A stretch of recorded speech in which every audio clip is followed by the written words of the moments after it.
વિપુલ foundation અને transport એસોસિએશનના સહયોગથી વાપીમાં છેલ્લા 4 વર્ષથી પરશુરામ જયંતિ નિમિત્તે રક્તદાન કેમ્પનું આયોજન કરવામાં આવે છે। ઉનાળાની ઋતુમાં રક્તદાન કેન્દ્રમાં રક્તની ઘટ નિવારવાના પ્રયાસમાં આ વર્ષે યોજાયેલ રક્તદાન કેમ્પમાં 131 યુનિટ રક્ત એકત્ર કરવામાં આવ્યું છે। રક્તદાન કેમ્પના ફર્સ્ટ ડોનર મહર્ષિ ભરતભાઈ ઠક્કર અને રાજવીર કૌશિકે રક્તદાન કરી રક્તદાન કેમ્પનો પ્રારંભ કરાવ્યો હતો। આ રક્તદાન શિબિર અંગે વિપુલ ફાઉન્ડેશન વલસાડ જિલ્લાના પ્રમુખ નવરતન મિશ્રાએ જણાવ્યું હતું કે તેઓ છેલ્લા 4 વર્ષથી આ રક્તદાન કેમ્પનું આયોજન કરે છે, જેમાં દર વર્ષે 150 યુનિટ જેટલું રક્ત એકત્ર કરવામાં આવે છે।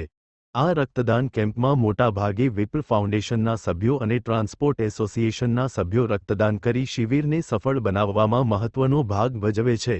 તો આ રક્તદાન શિબિર અંગે વાપી ટ્રાન્સપોર્ટ એસોસિએશનના માજી પ્રમુખ અરવિંદ શાહે જણાવ્યું હતું કે વાપી એક ઔદ્યોગિક નગરી છે, જેમાં ટ્રાન્સપોર્ટ ઉદ્યોગ મહત્વનો ભાગ છે, તેમજ અહીંથી જ નેશનલ હાઇવે પસાર થતો હોય મોટી સંખ્યામાં અકસ્માતના બનાવ બને છે, જે સમયે દર્દીઓને કોઈપણ પ્રકારની લોહીની ઘટ વર્તાય નહીં તે માટે દર વર્ષે વિપુલ ફાઉન્ડેશન અને ટ્રાન્સપોર્ટ એસોસિએશનના સહયોગમાં આ રક્તદાન કેમ્પનું આયોજન કરવામાં આવે છે।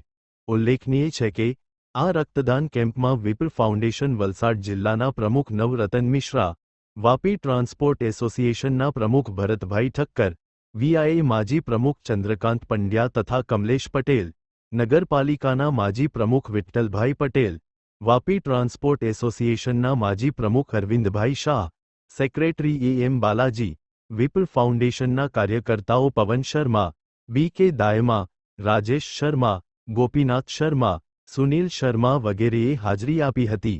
દીપ પ્રાગટ્ય લોહાણા સમાજના અગ્રણી કેતન ઠક્કર દ્વારા કરવામાં આવ્યું હતું।